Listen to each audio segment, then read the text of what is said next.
Nou ja, kan jy glo, ons is op die lig en ek is so bly om weer saam met jou te kuier en ek glo ons gaan 'n lieflike aand in die woord van die Here hê. Wat sê die Bybel in hierdie program? Ek wil jou tog net daaraan herinner dat as jy gaan subscribe op Raymond Lombard Ministries YouTube kanaal en jy klik ook daar waar die klok is, by die bel, dan beteken dit jy sal al die kennisgewings kry van my nuwe programme. Ons laai op die oomblik 3-4 programme, ten minste 3-4 programme per week op die oomblik af, en heel waarskynlik in die toekoms sal ons 'n bietjie vinniger kan aflaai, alles wat ons besig om op te neem, en wat opgeneem is die afgelope paar maande. So ek kan nie wag dat jy na baie van die materiaal kan gaan kyk nie. Ons is besig oor Bybelprofesie, ons praat oor Bybelprofesie, en jy sal ook onthou dat ek het met julle gepraat oor Amerika se rol in die eindtyd. Ek het met jou gepraat oor skriftuurlike bewyse dat ons in die eindtyd leef, en ook oor God se profetiese horlosie. Vanaand wil ek met jou gesels, en dit gaan oor my geestelike voorbereiding op die wederkoms van Jesus Christus. En jy is baie, baie welkom om vrae te vra. Naampastoor, een vraag asseblief, hoeveel hemele is daar? Nou ja, ek kry 'n vraag maar voor ek begin het, maar ek is reg daarvoor, Petrus, en dis wat ons wil hê. Die Bybel praat van 3 hemele. Jy sal lees in 2 Korintiërs hoofstuk 12, waar hy sê, Paulus sê, daar's van vers 2 Korintiërs hoofstuk 12, waar hy sê, ek weet van 'n man, of het in die liggaam was, of buitekant weet ek nie, dat hy weggeruk is tot in die 3de hemel, en dan verwys hy na tot in die paradys. En dit het te doen met na die opstanding van Jesus Christus, Petrus. Die Bybel praat nie van 7 hemele, of 5 hemele, of 12, of die 7de hemel nie. Daar is net 3. Die eerste hemel, sal jy lees in Genesis 1, het te doen met die uitspansel, toe God die voëls geskaap het, toe sê die Bybel vir ons, hulle vlieg teen die uitspansel van die see. So dit is die hemel wat ek en jy sien.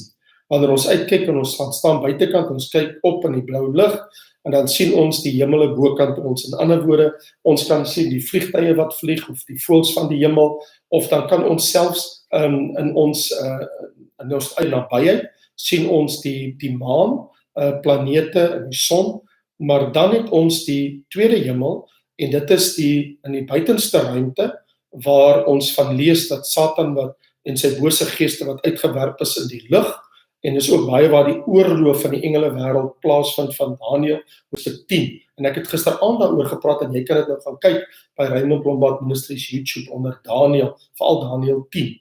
Maar dan, dit is waar baie van die bose geeste ook woon, en dit is daar waar die gevalle engele is, nadat hulle uit die hemel uitgewerp is. Van hulle is op die aarde, en van hulle in die hemelruim. Jy lees ons in Efesiërs 2, dat ons stryd is teen die bose geeste in die lug.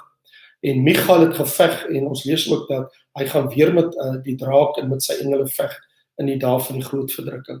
Dan is daar ook 'n ander ding wat jy moet onthou, en dit is dat die Bybel praat van in Jesaja 14, dat God woon in die uithoeke van die noorde, op die berg van samekoms in die uithoeke van die noorde. So die 3de hemel, die hemel waar God woon, die lokaliteit van daai hemel, is baie ver hier vandaan, maar dit is van waar God regeer oor die ganse uitspansel, oor die ganse univers.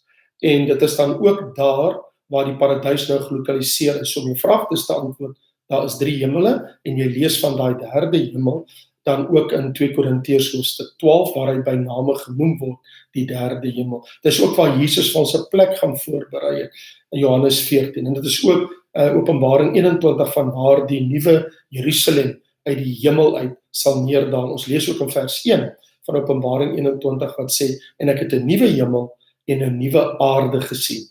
So ja, daai hemel gaan ook nuut gemaak word, en is eintlik 'n baie goeie ding, en daar's redes waarom die huidige hemel ook weer nuut herskep gaan word, en ook natuurlik die aarde. So ja, hier's mense wat my groet, ek sien Max praat, al die pad daar van Sekunda af, en baie lekker om van jou te hoor. Ja, ek sien Dirk, daar was 'n vraag verlede week oor 'n dame, en dis heeltemal reg ook dat ons hanteer nie net Bybelprofesie vrae nie, ons praat oor enigiets in die Bybel, en ek wil dit ook net sê dat jy's welkom om enige vraag aan ons te rig. En ons gaan nie probeer spekuleer uit die Bybel uit nie, dit wil ek nie doen nie. Ons gaan nie ons besig hou met thumb sucking nie. Ek sal vir jou sê wat die Bybel sê, as ek die antwoord het, as ek dit nie het nie, dan sal ek vir jou sê ek het dit nie, en ek kan gaan kyk of ek dit kan vind, dan kan ek dit vir jou beantwoord. Die skrif is eintlik baie klein hier op ons skerm, wanneer ons vrae kry, omdat ek so groot beeld hier op my het van myself, om te sien wat jy sien. Maar kom ek antwoord net die vraag. Die een vraag was verrassing. Is verrassing reg of verkeerd? Nou, mens kan baie daaroor sê, as ons wil, maar hier is die kort en die lank van die hele ding. Abraham is gestorwe en is begrawe. Isak is begrawe. Die gelowiges was begrawe. Jesus was begrawe. Hy het ook uit die graf uit opgestaan en daarom is sy graf leeg. Maar die Bybel wil nie vir ons veroordeel as ons van verrassing praat nie. Jy moet ook verstaan, daar's baie lande in die wêreld waar jy kan nie begrawe nie, omdat hulle het nie die grondgebied om mense te begrawe nie. So dit kan net nie gebeur nie. In ander woorde, die situasie is van so 'n aard, dat jy kan nie begrawe, want daar's nie grond nie. Ek was ook in baie lande, ek myself het in meer as 63 lande beweeg in die wêreld, en baie van die lande word mense regop begrawe, sodat daar meer mense in 'n begraafplaas begrawe kan word. Maar hier is ook die baie ander interessante ding. Ons lees dat die Bybel sê die grafte sal open, en die wat in Christus gesterf het sal eers opstaan. So die normale, natuurlike ding was altyd om te begrawe. In ons moderne lewe is dit baie keer nie moontlik om dit te doen nie. Maar ek vertel ook vir jou hoekom nie. Vat byvoorbeeld, baie mense sterf met hierdie nuwe moderne wêreld wat ons lewe in ander lande. Nou om daai persoon in 'n loodkus te plaas, en daai persoon in 'n loodkus terug te bring na jou eie land toe, is so 'n verskriklike klomp geld, dat baie mense kan dit dood eenvoudig net nie bekostig nie. So daar is finansiële redes, dan is daar ook gesondheidsredes, waarom dit soms verkies word dat iemand veras word. Maar die antwoord is dood eenvoudig nee, dit is nie verkeerd as jy iemand begrawe, en dit is ook so nee, dit is nie verkeerd as iemand veras word. Die Here gaan ons nie daaroor kwaadlik neem nie. Maar ek wil in elk geval net vir julle sê, die Bybel sê in Openbaring 20, en die dood en die doderyk het die dode gegee. Daai dood wat die grafte van die aarde is. Hier is iets baie interessant. Wat van almal wat in die see gesterf het? Almal wat op skepe is, almal wat gesterf het, hulle het nie 'n graf nie, in elk geval nie. So, daar is vir baie mense, het hulle nie 'n graf nie, ook vir die wat miskien 'n veras is, wat nie 'n graf te neergelê word nie. Maar Jesus sê, of dat die Bybel sê, stof is jy, en na stof sal jy terugkeer. So ons hoef nie ons daaroor te bekommer nie. God weet wat van ons oorskot geword het, en hy weet alles. Hy sê, daar sal nie een haar van jou hoof afval, wat ek nie weet nie. Maar ons weet, ons gaan 'n verheerlikte liggaam kry. En sowieso, wil ek daarom nou ook net vir jou sê, oor die vraag, Dirk, wat die ander persoon van hierdie week gevra het. Baie Christene word teen hulle sin veras. Dink net hoeveel is martelare, wat op brandstapels in hulle 10.000e, van 10.000e, en moontlik honderde duisende deur die eeue, wat op brandstapels verbrand is. Hulle is veras, en dit was in 'n geval, in hulle geval natuurlik teen hulle sin. So ons kan regtig nie sê, dat dit 'n krisis of 'n probleem is nie. So my antwoord is net dood eenvoudig nee, ek het 'n probleem daarmee, as iemand veras word of iemand begrawe word nie. Maar natuurlik, as jy begrawe word, gaan die graf oopgaan. Want die Bybel sê ons dat die ontslape liggame gaan opstaan. So hier's 'n baie interessante ding. Mense wat wel begrawe word, wanneer hulle familie na die wegraping, as gevolg van baie mense wat gaan sterf, by die begrafplase van hierdie wêreld kom, gaan hulle uitvind, maar van die graf het oopgegaan. En tot hulle skok gaan hulle sien die name op die graf. Oupa se graf is oop en ouma se graf is nog toe. Of pa se graf is oop en ma se graf is toe. Of ma se graf is oop en boetie se graf is oop en pa se graf is toe. En jy kan nou net dink dat die grafte wat toe is 'n getuienis aan die wêreld. Daai mense het nie deel gehad aan die eerste opstanding. Wat beteken hulle het nie deel aan die wegraping nie. So hulle het nie aan Christus behoort nie. Wat beteken daai mense is in die doderyk. Hulle is ongered. Dit is 'n geweldige getuienis. Kan jy nou net dink dat wanneer die wegraping plaasgevind het en die katalismiese botsing in die wêreld en soveel duisende mense sterf op aarde in vliegtuie vleeniers wat weggeruk word, of in voertuie, in trams, in busse, en in alles wat in die wêreld beweeg, en baie mense gaan sterf, en hulle gaan met hulle familie na die begrafplase toe, wat wag vir daai mense. Naand Hilda, al die pad van Engeland af, baie dankie.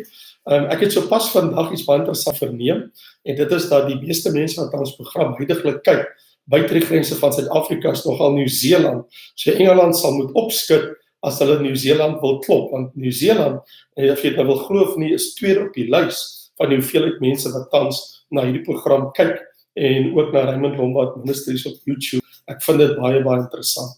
Maar, nou ja, maar jy is welkom om die vraag te stuur, maar intussentyd, kom ek praat met jou oor ons geestelike voorbereiding op die wederkoms van Jesus Christus. Is daar dinge wat ek kan doen, sekere geestelike dinge, sodat ons van ons kant af weet as kinders van die Here, dat ek doen alles in my vermoë om my geestelike lewe en my verhouding met Jesus op paart te hê, waar ek geen vrese het of bekommernis het dat sou die basuin blaas en die wegraping plaasvind, dat ek daarin kan deel het. Nou ja, Jesus nou iets baie interessant, Elsa, al die pad van USA, wel, ons het nou ook van Amerika hier saam met ons uit die VSA, baie dankie dat jy ingeskakel het. So, kom ek lees vir jou, in Lukas, hoofstuk 17, vanaf vers 26. Jesus is aan die woord, en Jesus sê, en soos dit gebeur het in die dae van Noag, so sal dit ook wees in die dae van die seun van die mens. Hulle het geëet en gedrink, hulle het getrou en in die huwelik gegee, tot op die dag dat Noag in die ark ingegaan het, en die sonvloed gekom en almal vernietig het. Net soos dit gebeur het in die dae van Lot. Hulle het geëet en gedrink, gekoop en verkoop, hulle het geplant en gebou. Maar op die dag, toe Lot van Sodom uitgaan, het vuur en swaal van die hemel af gereën en almal vernietig. Net so sal dit wees in die dag, wanneer die seun van die mens geopenbaar word. En dan staan hier geskryf, in daardie dag moet hy wat op die dak sal wees, terwyl sy huisraad in die huis is nie afkom, om dit weg te neem. En so moet ook hy wat op die land sal wees, nie omdraai na wat agter is nie. Dink aan die vrou van Lot. Dink aan die vrou van Lot. Hoekom sê Jesus so? Omdat Lot se vrou was nie gereed gewees nie. Want Jesus praat hier oor die skielike koms van sy koninkryk. Hy praat van in die dae van Noag, toe mense nie gereed was nie. Was net 8 mense gered. Hy praat in die dae van Lot, in die 2 stede van Sodom en Gomorra. En die enigste mense wat gered was net Lot en sy vrou en sy 2 dogters. Ja, al 4 was gered en tot buitekant die stad. En buitekant die stad het Lot se vrou omgedraai. Nadat sy gered is uit Sodom en Gomorra, draai sy om teen die woord van die boodskapper van die Here, van die engel, en daar het sy 'n soutpilaar verander. Hoekom het sy omgedraai? Want daar was dinge in die stad wat haar getrek het, en daar's baie dinge wat haar lewe beïnvloed het, soveel so, dat sy nie ag geslaan het op die woord van die engel, dat jy mag nie omkyk nie. En hier sê die Bybel ook, en dat mense moet nie omdraai na hulle huisraad in daai dag nie, dit gaan te laat wees. So, op Jesus se vraag oor sy wederkoms, toe was daar 'n baie interessante 3 vrae wat sy disippels gevra het in Matteus 24. Lees ons dat daar was 3 vrae. Hulle het mos gesê, Here, dis nou in vers 3. Wanneer sal hierdie dinge wees? Vraag 1. 2. Wat is die teken van u koms? En vraag 3, en die volëinding van die wêreld. En dit het Jesus genoeg verskaf om die hele Matteus 24 en die hele Matteus 25 te wy, om die profetiese rede om sy profetiese rede te gee, om met ons te praat, met sy disippels en ook wetende met sy kerk eendag oor sy koms. So die belangrike hoofstukke is Lukas 17, Matteus 24, Matteus 25 en 2 Petrus hoofstuk 3. Vir my is daai 4 hoofstukke in die Bybel kritiese hoofstukke as dit kom by my geestelike voorbereiding op die wederkoms van Jesus. En wat ek daardeur probeer sê is, hier is die saak. Lukas 17 praat oor die dae van Noag en die dae van Lot, en wil hê dat ons moet oplet op die tekens van daai dae, en dit sal die tekens van die eindtyd wees, en wie was gereed en wie was nie gereed, en dit ken ons uit geskiedenis uit. Tweede ding is Matteus 24 en 25, antwoord Jesus vra. In Matteus 24 en in 25 het dit hom behaag om nie 'n datum bekend te maak. Jesus gee nie 'n datum van sy koms nie, maar hy gee wel vir ons tekens. Soos byvoorbeeld in Matteus 24 leer ons wat ons kan verwag voor Jesus terugkeer. In Matteus 25 leer hy ons hoe ons moet leef totdat hy terugkeer. Baie interessant die 2 hoofstukke, want die een vertel vir my wat gaan gebeur voor hy kom, en die ander ene leer my hoe moet ek lewe. Dus Matteus 24 hou hom besig met eindtyd tekens, terwyl Matteus 25 hom besig hou met ons geestelike voorbereiding. Nou, natuurlik as jy die profetiese rede van Jesus lees, en ek sien net nou 2 vrae ingekom, ek gaan nou daaraan aandag gee, ek wil net my stelling net gou klaar maak. Hier is die ding. Hoekom gee die Here vir ons 'n profetiese rede? Want dit behaag hom om ons te vertel, nie oor die dag wanneer hy kom nie, die dag en die uur nie, maar hy gee vir ons tekens wat die nabyheid van sy wederkoms vir ons skilder. In ander woorde, ons kan gaan kyk in ons wêreld en sien of is die tekens waarvan die Bybel gespreek het op die tafel, is dit daai kaarte, is dit gespeel, lê dit op die tafel. En ons het nou die dag gekyk onder skriftuurlike bewyse baie beslis, en dit kan jy gaan kyk by een van ons vorige opnames, by wat sê die Bybel, waar ek baie duidelik, ek dink het 8 punte uitgelig om te bewys, ons het wel in die eindtyd inbeweeg, daar is net geen keer daaraan nie, dit is definitief so. Maar hier is die baie interessante ding. Wanneer 'n mens die eindtyd profeseë bestudeer, en jy besef hoe naby die koms van die Here is, dan skep dit ook by jou 'n hoogspanningsverwagting. Want Jesus kan enige dag kom. In ander woorde, as jy die verwagting het, maar Jesus kan enige oomblik verskyn, wat doen dit aan jou? Dit het hierdie hoogspanningsverwagting van, wel, as hy enige oomblik kan verskyn, hoe moet my lewe lyk? In ander woorde, wat dit tot gevolg het is, dit wek by jou, as jy die verwagting het, dan werk dit geestelike traagheid en geestelike lauheid word teëgewerk. Want jy wil nie betrap word dat jy lou is en nie gereed is vir jou Heer en Meester, vir jou verlosser en saligmaker, wanneer hy nou gaan verskyn nie. Jy wil gereed wees, en so jou hele ingesteldheid is een van, ek wil 'n verhouding met my saligmaker, met Jesus Christus hê. Want jy sien, dit gaan nie oor godsdienst, dit gaan oor 'n verhouding. 'n Verhouding, 'n lewende verhouding met Jesus Christus, my Heer en my verlosser, en die Seun van God, wat vir ons sy lewe in hierdie wêreld op 'n ou ruwe kruis kom gee, en vandag in die hemel aan die regterhand van die Vader is, en binnekort sal kom om sy kerk te kom haal in 7 jaar later, om die Jode in Armageddon, met die slag van Armageddon tegemoet te snel, om sy volk te verlos van die Antichrist en al sy wêreldse heidense magte. Die tweede ding wat dit doen is, dit verhoog 'n mens se evangelistiese ywer. Nou, as jy weet die Here kom, dan wil jy en jou familie moet saamgaan. Het jy nie gelees in Lukas 16, waar die man wat in die doderyk was, die ryk man, sê vir Abraham, hy sê, ek bid u, stuur Lazarus na my vader se huis, want ek het 5 broers, om hulle dringend te waarsku, dat hulle nie ook in hierdie plek van pyniging kom nie. Skielik na die dood raak hy sendingbewus. Dis te laat om 'n evangelistiese ywer te hê vir jou familie, of vir jou vriende of kollegas, of vir 'n verlore gaande wêreld, na jou dood. Dit is beter om dit te hê, terwyl jy in hierdie lewe is. En dit is waarom, as ons weer die Here gaan binnekort kom, wil ons nie terugkyk nie. Ons is maar soos mense van Lukas 9 vers 62, waar die Bybel sê, hy wat sy hand aan die ploeg slaan en agtertoe kyk, is nie waardig vir die koninkryk van God nie. So ons wil nie terugkyk nie, ons het werk om te doen, en ons het hierdie ywer om met mense oor Jesus te praat, en dat hulle verhouding met die Here korrek sal wees, 'n gesonde verhouding sal hê.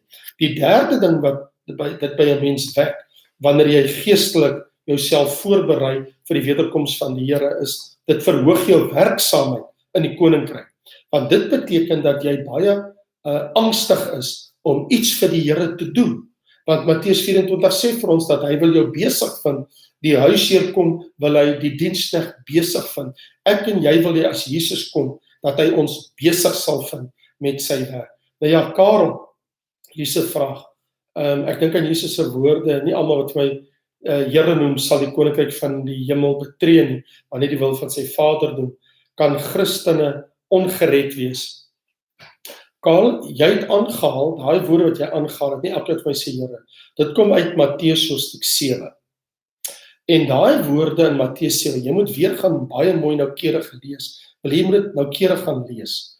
Want Jesus in daai woorde, hy sê, nie elkeen wat vir my sê Here, Here, sal in die koninkryk van God kan ingaan. Okay? Sal die koninkryk beerwe. Maar hy sê, baie sal vir my in die dag sê, het ons nie in U naam geprofeteer, het ons nie wonders gedoen.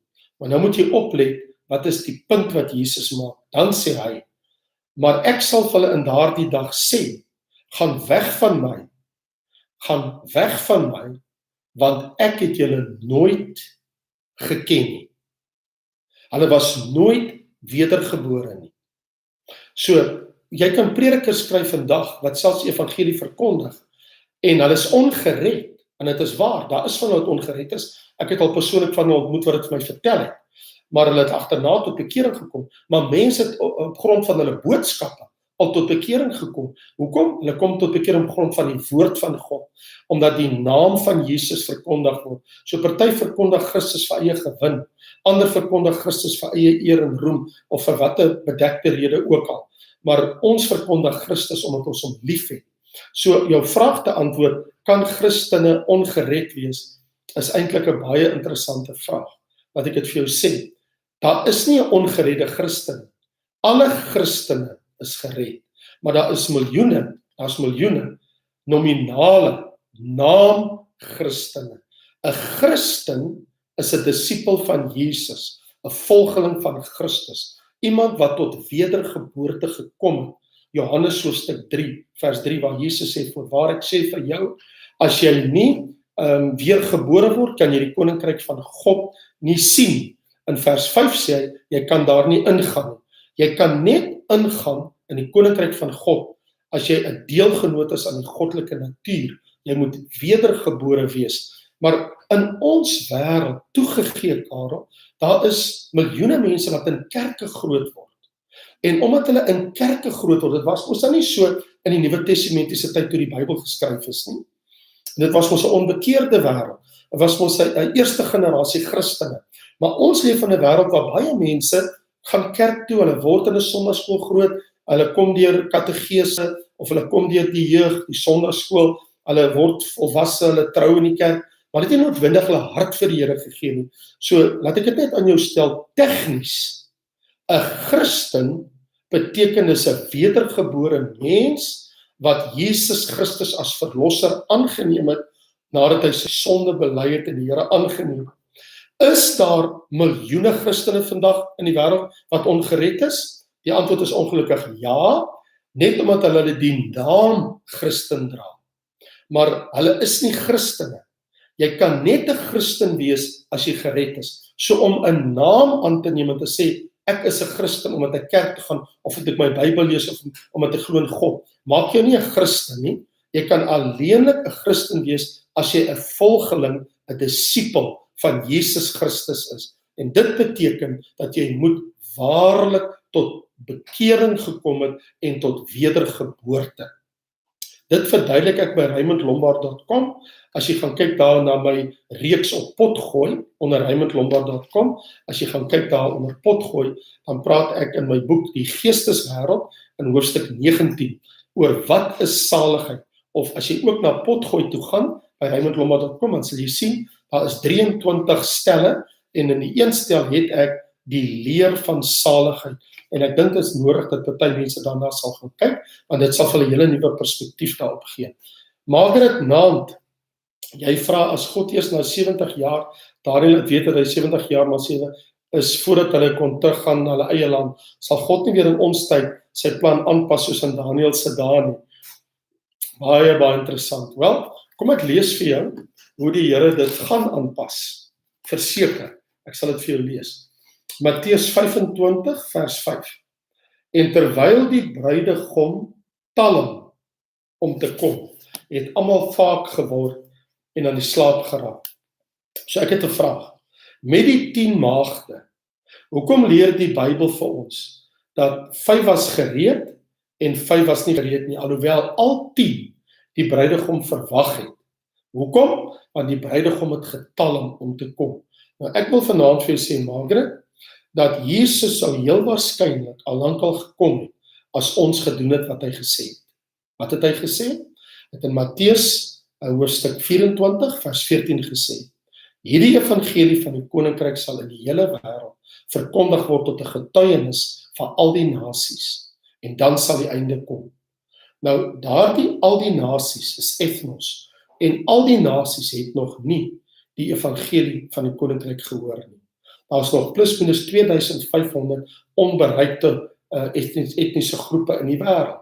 En almal van ons wat in sendingwerk betrokke is, dit is ons absolute passie om so vinnig as moontlik onder hulle sommige gelowiges na die Here toe te bring. En deur ook ons pogings het ons die afgelope 18 maande nog 'n nuwe stam wat na die Here toe gekom het, die Moerle stam in Sudan, waar ek gaan opleiding doen het Markos, die eerste bekeerling tot bekering gekom, en in die afgelope 18 maande 16 nuwe gelowiges vir die eerste keer in wêreldgeskiedenis. Nou dit gebeur elke dag wêreldwyd, maar as ons nie dit volbring nie, gaan die Here nie kom nie, want onthou, Margaret in Openbaring 5, lees ons in, hulle het 'n nuwe lied gesing, dis na die wegraping, en die wegraping vind plaas op Openbaring 4 vers 1. Dan lees ons Openbaring 5, en hulle het 'n nuwe lied gesing, en hulle het gesê, U is waardig, want U het ons gekoop uit elke stam, nasie, volk en taal met die bloed. So, totdat ons daardie werk volbring het, gaan die Here nie kom nie.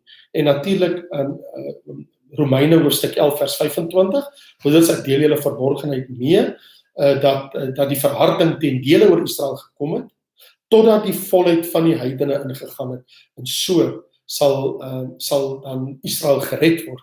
Maar die volheid van die heidene is 'n volgetal vir die bruid van God se seun vir Christus. So as ons nie ons werk doen in wêreldevangelisasie om die getal vol te maak nie, en tot daai getal vol is, sal die bruidegom talm om te kom. Dis my antwoord aan jou. So, talm die bruidegom om te kom? Baie beslis. Die rede, want die getal is nie vol nie, want die werk is nog nie klaar nie. Gaan dit binnekort klaar wees? Ons vertrou sodat in die volgende maande of jare, glo ek, ek dien op 5 verskillende sendingrade in die wêreld, en ek wil nou net vir jou sê, op een van daai rade waar ek dien, kyk ons baie indringend na hierdie saak wêreldwyd, want dit is wêreldorganisasies waarby ek ook betrokke is, en kan ek nou vir jou ronduit sê, dat ons almal strewe daarna, dat ons voor 2030, dit gee ons 10 jaar van nou af, ons het 10 jaar, ons het almal onsself wat aan hierdie organisasies behoort, om sendingwerk oor die wêreld absoluut te dryf, en dit is dat kan ons in die volgende 10 jaar vir Jesus 'n persent gee. Weet jy wat is die persent? Die kerk van Jesus Christus het ontstaan in die jaar 30 na Christus. En in 2030, oor 10 jaar van nou af, is die kerk van Jesus Christus 2000 jaar oud.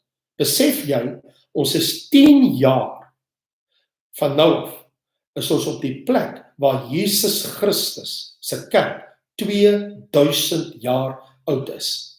En ons almal sê, as kinders van die Here. Kom ons gee vir die Here 'n geskenk, dat ons doen wat hy vir ons gesê het, en ons bereik tot die laaste van daai groepe. Hoekom? Want dan het ons gedoen wat die koning vir ons gesê het om te doen, en glo ons dat Jesus sonder uitstel sal kom. En ons kan miskien dit in die volgende 2, 3, 4, 5 jaar bereik. Ons weet nie, die Here self sal besluit wanneer daai getal vol is. Maar dit is my antwoord daar vir jou. En dan Dirk, ek sien die hand, jy het 'n vraag hierso. Ons weet van die eerste opstanding uit die dood, maar toe die dooies na Jesus se kruising uit die graf opgestaan het, wat word daardie opstanding genoem? Baie interessante vraag. Dirk, daai opstanding wat jy nou na verwys, is opgeteken in Matteus hoofstuk 26. Nou as jy nou jou Bybel gaan oopmaak en jy gaan lees in Matteus 26, gaan jy daar vind dat toe Jesus aan die kruis sterf, dit is ook sy sterwenshoofstuk, dan staan daar, toe hy aan die kruis sterf, toe die grafte van die ontslapenis van baie grafte het oopgegaan. Maar hulle het nie opgestaan eers totdat Jesus self uit die dood uit opgestaan het 3 dae later. Daai opstanding van daai gelowiges is baie interessant. As jy nou die teks baie mooi bestudeer, dan staan daar, die grafte het oopgegaan en hulle het verskyn aan baie in Jerusalem. Nou wil ek iets sê. Dis die gelowiges wat 1000, 2000, 3000 jaar, 4000 jaar gelede gesterf het voor die opstanding van Jesus uit die dood uit en toe die kruis gesterf het. Dit kan nie wees nie, want hoe sal daai mense in Jerusalem weet, hierdie mense is 1000, 2000, 3000 jaar gelede dood? Daai mense het gesterwe die afgelope weke of maande, 'n kort tydjie, ek sal sê dit is definitief nie meer as 3 jaar nie, dit is letterlik dae, weke of maande of wat ook al, is daar mense wat gesterf het in 'n baie kort tyd, en hulle het aan die gelowiges verskyn, of hulle het aan, laat ek dit so stel, hulle het aan baie mense in Jerusalem verskyn. Hoekom? Want Jesus sê in Johannes hoofstuk 12, dat die koringkorrel moet in die grond val en sterwe, en dan sal daar baie koringkorrels uit daai koringkorrel uit, sal eendag tevoorskyn tree. Nou, die opstanding, Dirk, moet jy altyd onthou in die Bybel, word gekoppel aan 'n oes. Nou, die Ou Testament verduidelik vir ons baie mooi hoe werk 'n oes.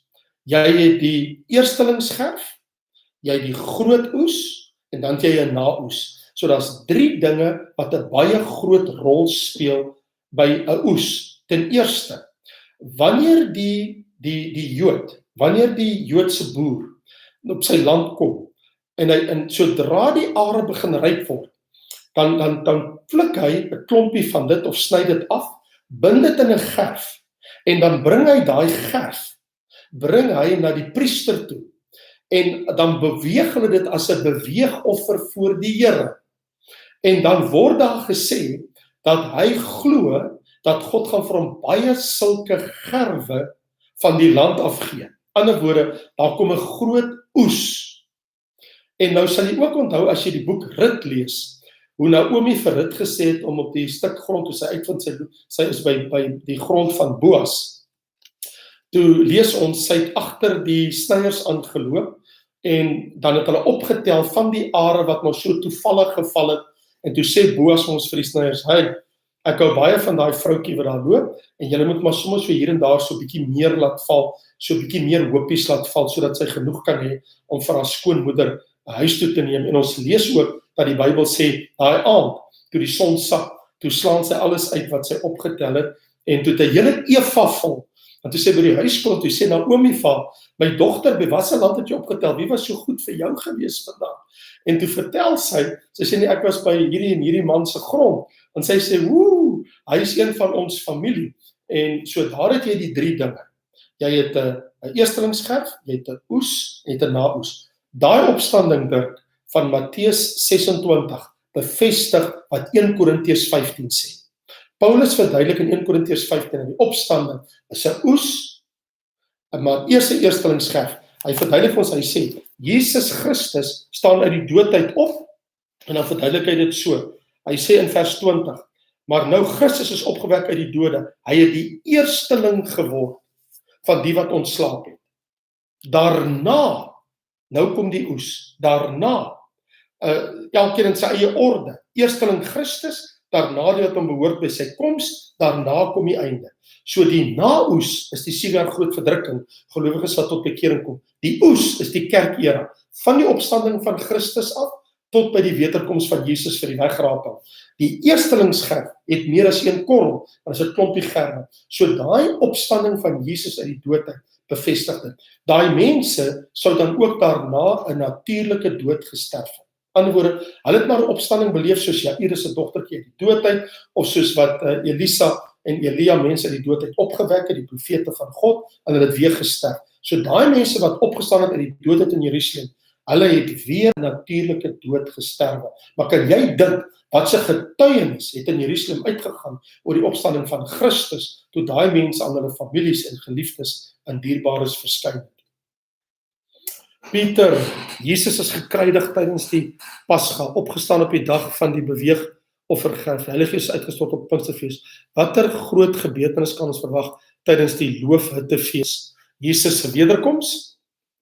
Dit is interessant dat jy dit vra op die loofhuttefees, want Pieter, die loofhuttefees word mos gekoppel in die Bybel ook aan die vrederyk, aan die 1000 jaar vrederyk. Dit sien jy in Esegiel hoofstuk 44 tot en met Esegiel hoofstuk 46. So wat as jy my sou gevra het met die fees van die trompette of met die groot versoendag, dan sou dit vir my ook baie interessant gewees het. Wat ek wel vir jou kan sê is, daar is 'n basuin wat gaan blaas, dit is waar, 1 Tessalonisense hoofstuk 4, maar by al die feeste het basuine geblaas. So ons weet nie watter een nie. Of dit die loofhuttefees is, kan ons glad nie bevestig nie. Die rede daarvoor is, want onthou, die loofhuttefees word ook gekoppel, want die Bybel sê, hulle gaan die 1000 jaar vrederyk in die besonder, die loofhuttefees word gehou. So die vredesryk het daarmee baie te doen, maar die wegraping is 7 jaar voor die sigbare wederkoms, 7 jaar later. So daar's nou 'n 7 jaar tussen die twee. Hy kom haal sy kerk, en dan kom verskyn Jesus vir sy volk, vir Israel, aan die einde van die 7 jaar groot verdrukking. So die Bybel sê glad nie vir ons watter fees se trompet word geblaas nie, maar baie het wel 'n verwagting dat dit gaan wees met die fees van die silwer trompette wanneer hulle blaas, wat gewoonlik is hierso in September maand, wanneer ons weet dat Israel in hulle heilige jaar het hulle mos met die nie net met die fees van die versoendag nie, maar ook die loofhuttefees wat na dit volg en die trompette wat gaan blaas. So heel waarskynlik, dit is baie moontlik, maar ek kan dit nie 100% bevestig nie, want die Bybel sê dit nie vir ons nie, maar dit is heel moontlik dat dit baie naby aan die loofhuttefees gaan wees, want onthou, die loofhuttefees is maar 'n baie kort tydjie, maar daar na die groot versoendag en dit wat daar plaasvind en met die trompette wat blaas. Shamain, is dit so dat die Vader alleen die bevel sal gee dat die wêreld geoordeel moet word? Nie eers Jesus sal weet nie. Dit is so dat die Bybel sê, dat Jesus het gesê in Matteus 24 en 25, dat niemand weet van daai dag nie eers die engele nie, behalwe my Vader alleen. Dis waar, Shamain, dat dit staan geskrywe in die boek Matteus. Maar, wil ek dan nou in dieselfde asem sê, Jesus is nie meer op die aarde nie, Jesus nou in heerlikheid by sy Vader, en die Vader weerhou nie geheime van sy seun, wat aan sy regterhand van sy troon is. Op hierdie stadium het hy niks om van hom af weg te hou of te weerhou nie, want Jesus het gesterwe, hy het opgestaan, hy het in sy heerlikheid opgevaar na die hemel. So ek dink nie dat Jesus weet nie wanneer daai dag nou sal wees nie. Wat die oordeel betref, Jesus sê die Vader het die oordeel aan my oorgegee. So dit is waar dat Jesus Christus is eintlik die een wat eendag die oordeel gaan vel, want hy sê die oordeel is aan my oorgegee. Eugene vra, as jy weergebore word en jy dwaal af, sal jy saamgaan met die wegraping of nie? Dis 'n baie interessante vraag, want waarom sal mense so vraag vra? Beteken dit dat jy glo dat 'n mens jou wedergeboorte verloor? Beteken dit, en as jy nou jou sondes bely, vandag dan word jou naam weer in die boek van die lewe geskryf. Kom ek vra die vraag so, Eugene, beteken dit dat 'n mens vir enige sonde kies, of enigiets wat jy iets verkeerd gesê het, of gedoen het, of gedink het, of jy het iets versuim om te doen, of in onkunde, of moedswillig, opsetlik, doelbewustelik, beteken dit dat vir elke sonde word jou naam uit die boek van die lewe uitgehaal, en as jy dit bely, vanaand skryf die engel dit weer in, môre is dit weer dieselfde proses, gaan ons elke liewe dag deur daai proses. Wedergeboorte is 'n afgehandelde werk. 'n Christen verloor nie sy wedergeboorte nie. En dis hoekom Jesus sê in Johannes hoofstuk 13, julle is nie almal rein nie, want hy verwys na Judas Iskariot wat nooit wedergebore was nie. En as jy wil weet oor Judas Iskariot en wat daar gebeur het, kan jy nou gaan kyk daarso by Raymond Lombard Ministries, as jy daar gaan sien onder potgooi, praat ek onder 12 vraagteken gebeure oor was Judas Iskariot bestem nou maar eenmaal om die verraaier te wees. Is dit wat God besluit het of bepaal het? En hy het nie, en ek verduidelik dit baie noukeurig daar. My antwoord aan jou is net dood eenvoudig. Christene is wedergebore. Dit is sodat mense se verhouding met die Here vertroebel raak, en dit is sodat mense by die Here in baie groot gevaar staan, en dat die Here gaan oordeel, maar my Bybel leer vir my in 1 Korintiërs hoofstuk 11, as dit kom by die nagmaaltafel, en jou verhouding is nie reg met jou broers en susters, met die gemeente, met die kinders van die Here, dan sê hy hierdie woorde. Hy sê, as ons eet of drink, dan gaan ons onsself beproef. Hy sê dat elkeen homself beproef, maar dan gebruik hy hierdie woorde. Dan sê hy sê, maar daarom, omdat baie hulle weerhou het om die nagmaal te gebruik, hy sê, want as ons die nagmaal gebruik, dan beoordeel ons onsself. Hy sê, en as ons weier om dit te doen, dan sal ons deur die Here nou geoordeel word, en hy sê, daarom is daar baie swakkes, sieklikes, en 'n aantal het ontslaan. So daar's Christene wat geestelik nie groei nie, as gevolg van sondes in 'n lewe, daar's in luiheid en baie ander dinge. Hy sê, en dan is daar Christene wat siek is, as gevolg van die verkeerde gebruik van die nagmaaltafel, 1 Korintiërs 11, jy kan dit duidelik gaan lees, en dan sê hy hierdie woorde, hy sê, en hulle het ontslaap. Maar dit beteken nie dat as Christene net ontslaap het as gevolg van dinge wat gebeur het, dat hulle net kan sê dat hulle is net eenvoudig daardeur verlore nie.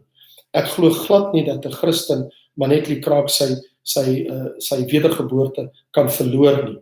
Maar op die vraag, kan 'n Christen of kan 'n kind van die Here ooit verlore gaan, wil ek as antwoord bied Hebreërs hoofstuk 6, waar hy vir ons baie duidelik uitsê, as jy Jesus Christus as jou Here en Saligmaker pertinent verloon deur of 'n ander geloof aan te neem en Christus te verwerp as die Saligmaker, as die Seun van God. Nie omdat jy 'n sonde gepleeg het nie, want God het 'n manier om daarmee te deel.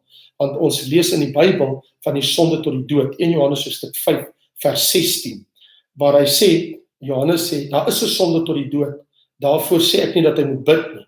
So dat daar is 'n sonde tot die dood, want dis wat die Bybel mos vir ons leer, ook in Hebreërs hoofstuk 10, waar hy sê, want as ons opsetlik sondig, nadat ons die kennis van die waarheid ontvang het, bly daar geen meer vir die sonde oor nie. Wat bly nie oor nie?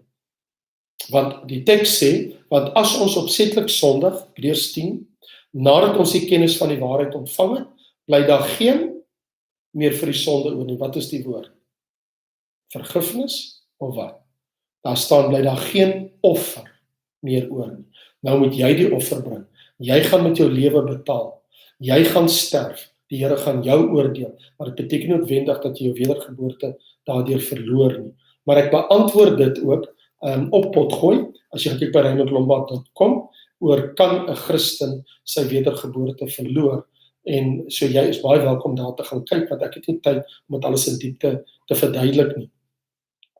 Ek sien Wimpie, so Sophia hier, is die min wie ingaan deur die poort, regtig min, Matteus 7 vers 14. Nie net in Matteus 7 vers 14 nie, maar die Here sê ook op 'n plek later in die evangelie, toe 'n man vir hom kom vra, Here, is die wat gered word min? En Jesus sê, dit is min. Hy sê, stry hard om in te gaan, want baie sal probeer en sal dit nie reg kry nie. Daar is ook 'n rede daarvoor. Maar dat ek net eers daai vraag antwoord, oor is hulle min?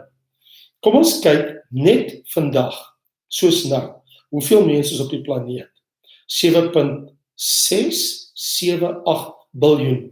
Ek het vandag die nuwe syfer gehoor, dat mense praat van 7.8 biljoen. Nou, jy praat van 7.8 biljoen, ons praat van amper 8 biljoen mense. Van die 8 biljoen mense, het ons 2.3 biljoen, ander woorde, 'n kwart, net meer as 'n kwart, van hulle sê dat hulle is Christen, hulle gee dit in sensusvorms, gee hulle dit op. Maar as ons dit sou halveer, of ons vat net 2/3 daarvan, praat ons van 1.5 biljoen mense. Nou, 1000 miljoen is 'n biljoen. So jy praat van 1500 miljoen mense lewe op hierdie oomblik op die aarde, wat wedergebore kinders van die Here is, ten minste. Dan het ons nog 'n discrepancy van omtrent 700 miljoen, wat ons nie kan sê is hulle net nominale Christene, naamchristene, of vir welke rede ook al nie. Die Here weet mos, ek en jy weet mos nou nie. Maar as ons teruggaan in die geskiedenis, oor die afgelope 2000 jaar, hoeveel mense is al gered wat gesterf het? So ja, die woordjie min is relatief. My antwoord daar, Wimpie, is, dit is relatief. Want hoeveel, as ons sê, 100 mense gaan eendag in die hemel wees, wat is vir jou min? 5 uit die 100? 10 uit die 100? 15 uit die 100? Of 7 uit die 100? Ons weet nie. Maar ek kan vir jou een ding sê, God het 'n getal van mense wat hy weet, wat gered gaan word as die bruid vir sy seun. So, dit kan ons nie ignoreer nie, want dit staan in Romeine 11 vers 25, die volheid van die heidene. En lees ons in Openbaring 19 van die bruilofsmaal van die lam. So, ja, miskien sal ons eendag voel daar is, as op die vraag, kom ek dit eerder so stel, Wimpie, kom ons vra die vraag op 'n ander manier. Gaan daar meer mense eendag verlore wees as wat gered is? Die antwoord is ja. Absoluut. Dit is skokkend, maar dit is waar. Maar, dis die slegte nuus. Hier kom die goeie nuus. Gemeet aan die ewigheid. Wimpie, nou moet jy mooi luister.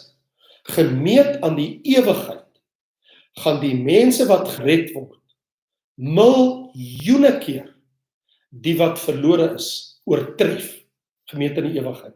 Want onthou, in die 1000 jaar vrederyk, gaan daar miljoene mense tot bekering kom, wanneer Jesus op aarde is om sy koninkryk te vestig vir sy sigbare koms. Die 1000 jaar vrederyk, waarvan Openbaring 20 6 keer vir ons vertel, dan kom 'n 1000 jaar vrederyk, die millennium.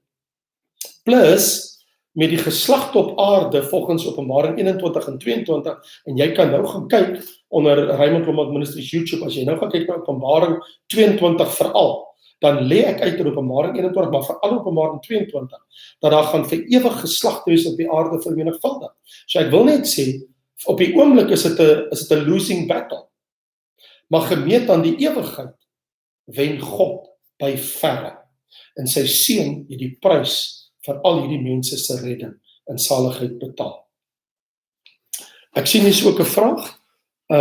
Indien daar tyd is, kan ons asseblief praat oor Matteus 13 vers 30. Daar word die onkruid eerste verwyder.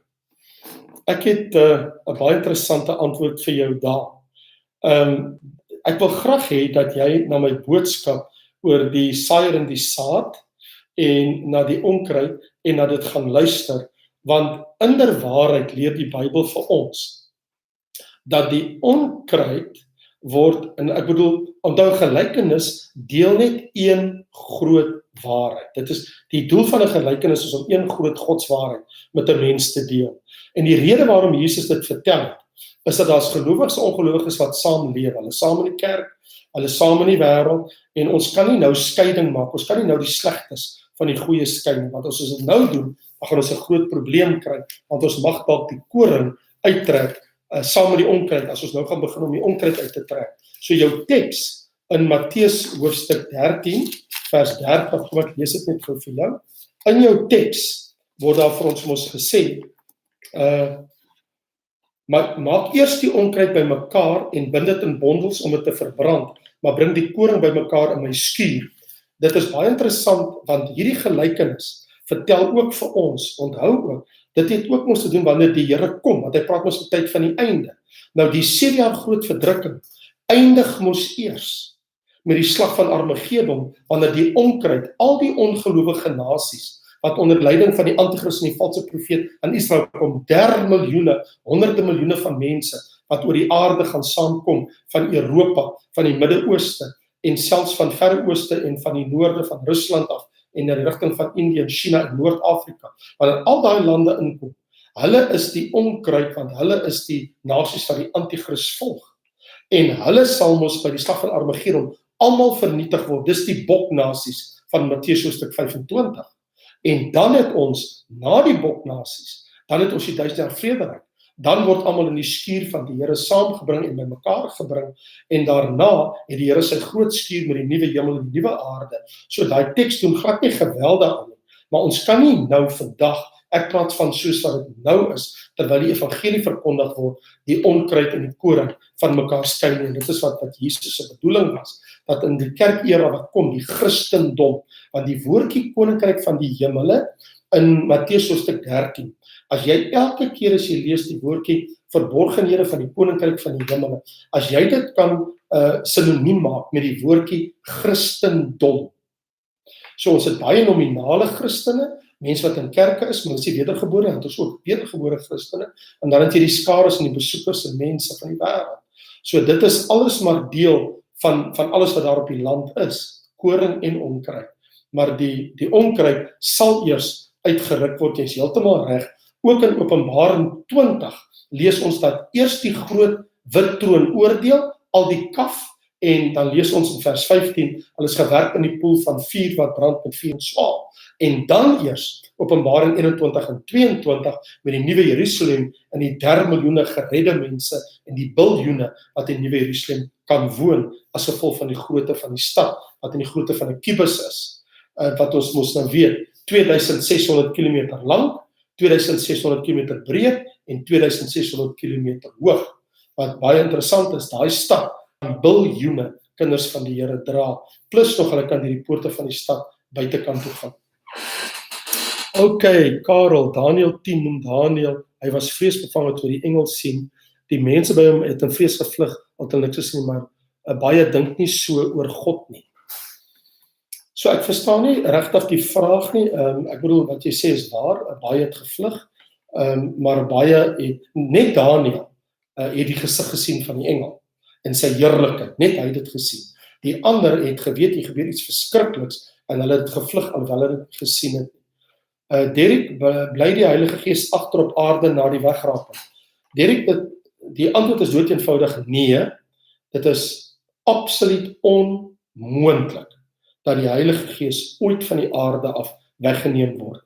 Hy was nog nooit weggeneem van die aarde af, en hy sal ook nooit weggeneem word. Nie in enige dispensasie, van die Genesis verhaal, tot die einde van die Bybel, Openbaring 22, nooit ooit in enige dispensasie, van die 8 dispensasies van die Bybel, nie in een van die 8 dispensasies, was die Heilige Gees ooit van die aarde weggeneem nie. Hoekom sê ek so? Kyk wat staan in Openbaring 6. In Openbaring, want onthou die wegraping het pas met Openbaring 4 vers 1, met die geopende deur wat in die hemel is, en die ouderinge wat in die hemel sit, as jy verder lees. In Openbaring 6, wat in die dag van die groot verdrukking is, lees ons hierso staan. En ek het onder die altaar, toe hy die 5de seël oopgemaak het, die siele gesien van die wat gedood is ter wille van die woord van God, en die getuienis wat hulle gehad het. Dis mense wat sterf in die eerste 3,5 jaar van die 7 jaar groot verdrukking. En hulle vra, hoe lang oordeel en wreek u nie ons bloed op die bewoners van die aarde nie? En dan elkeen van hulle is wit klere gegee en sê, hulle moes nog 'n klein tydjie rus, totdat hulle mededienstigte was, soos hulle gedood sou word, voltallig sou wees. So hierdie mense is gered. Maar behalwe dit, kyk in Openbaring 7, vers 9, na hierdie ding het ek gesien, 'n groot menigte wat niemand kon tel nie, uit alle nasies, stamme, volke en tale, voor die troon van God, met palmtakke en klere. Nou vra Johannes, Hierdie mense, vers 13, hy sê, wat met die wit klere nou beklees, waar kom hulle vandaan? Onthou, hierdie gebeur nou in die eerste 3,5 jaar van die groot verdrukking. Nou vra Johannes in die gesig in die hemel, hy sê, waar kom hierdie mense vandaan? En hy sê vir hom, Heer, hy sê, maar u weet dit. Hy sê, dis hulle wat uit die groot verdrukking kom, en hulle klere gewas, en hulle klere wit gemaak, deur die bloed van die lam. Jy kan nie jou klere was, jou klere wit maak, deur die bloed van die lam, sonder die Heilige Gees. Dis totaal onmoontlik. So die Heilige Gees bly op die aarde, want baie mense gaan tot bekering kom na die wegrapping, maar moet met hulle lewe betaal. Hulle gaan die martelare wees, waarvan ons in Openbaring 20 vers 4 lees, hier staan, en ek het trone gesien, en hulle daarop gaan sit. En aan hulle is die oordeel gegee. En ek het die siele gesien, van die wat onthoof is oor die getuienis van Jesus, en oor die woord van God, en wat die dier, dis die Antichrist, en sy beeld nie aanbid het, en die merk op hulle voorhoof, op hulle hand, nie ontvang het nie, en hulle het geleef en geheers en geregeer saam met Christus, die 1000 jaar lang. So hier lees ons van miljoene mense, van duisende mense, skare so groot, jy kan nou nie tel nie, is totaal onmoontlik. In hierdie 3 plekke, Openbaring 6, Openbaring hoofstuk 7, Openbaring 20 en ook ander plekke, word mense gered in die dae van die groot verdrukking. So baie van ons familie, baie van ons mense wat vandag nie die Here aangeneem het nie, hulle gaan eers tot bekering kom in die dae van die groot verdrukking, maar hulle besef, maar ons het die waarheid gevra, die wegrapping is die realiteit, ons is almal weg, en nou gaan hulle tot bekering kom, maar nou moet met die Antichrist te doen, met die 666, en hieroor kan ek baie sê, hulle gaan met hulle lewe betaal. Die meeste van hierdie mense gaan as martelare op die aarde sterf. As dit nie is deur al die oordele van Openbaring 6, 7, 8, 9 tot Openbaring 16, gaan baie sterf as gevolg van vervolging en mense. Gerard, yes, by die wit troon oordeel word Jesus dan die aanklaer, maar hy is nou ons advokaat. Dit is waar, hy is ons advokaat, dit staan ook so in die Bybel, 1 Johannes, die sentbrief van Johannes, hoofstuk 2, sê vir ons, geliefdes, ons het 'n voorspraak by die Vader, die woordjie voorspraak, wat beteken parakletos, wat ons gebruik vir die woord advokaat, die een wat tussen beide tree, die een wat vir ons in die bres staan. So Jesus is huidiglik ons advokaat, heeltemal korrek, en hy is die ene wat ons vir ons by die Vader intree, want Hebreërs 7 vers 25 sê dat hy tree vir ons in die heerlikheid, in die teenwoordigheid van God.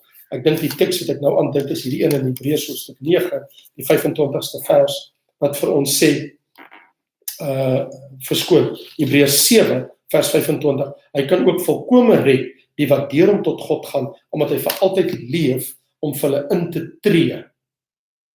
En ook sê Hebreërs hoofstuk 4 vers 16, dat laat ons na die troon van genade gaan en barmhartigheid verkry en genade vind om op die regte tyd gehelp te word. So Jesus se taak op die oomblik is dat hy is ons advokaat en hy is iemand vir ons intree en dank die God die Vader daarvoor. Wat betref die wit troon oordeel, Jesus is nie die aanklaer nie.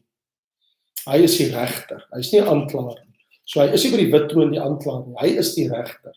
Daar is nie 'n aanklaer nie. Want die duiwel is die aanklaer, maar hy word reeds in Openbaring 10, 20 vers 10 word die duiwel in die poel van vuur gewerp.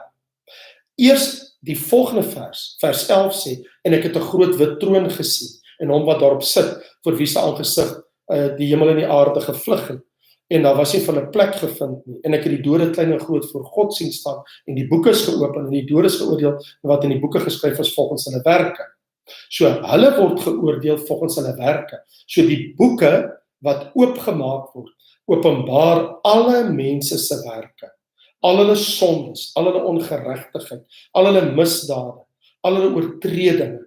So dit gaan hulle aankla in daardie dag. Jou eie lewe gaan jou aankla. Daar is nie 'n aanklaer nie, daar is nie 'n duiwel nie. God gaan jou nie aankla nie, Jesus gaan jou aankla nie, die duiwel gaan jou nie aankla nie.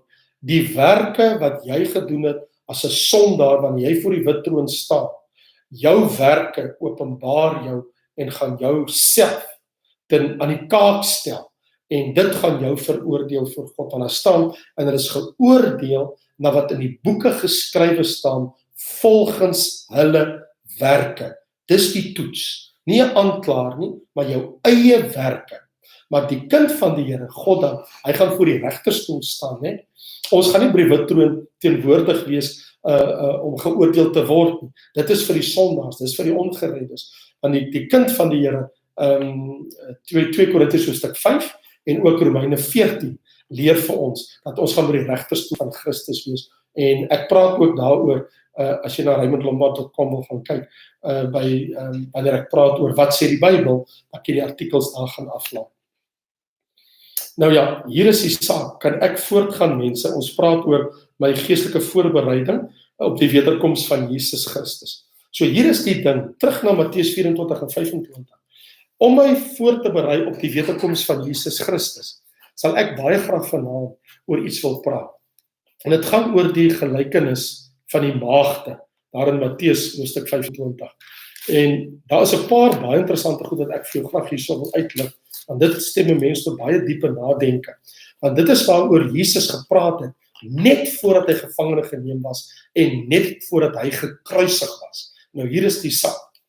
Nou vertel Jesus, hy sê, dan sal die koninkryk van die hemele wees soos 10 maagde, wat hulle lampe geneem het en uitgegaan het om die bruidegom te ontmoet.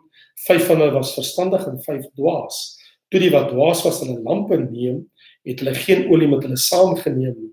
Maar die verstandiges het olie in hulle kanne saam met hulle lampe geneem.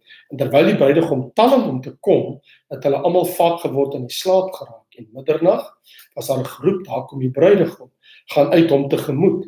Toe staan al die maagde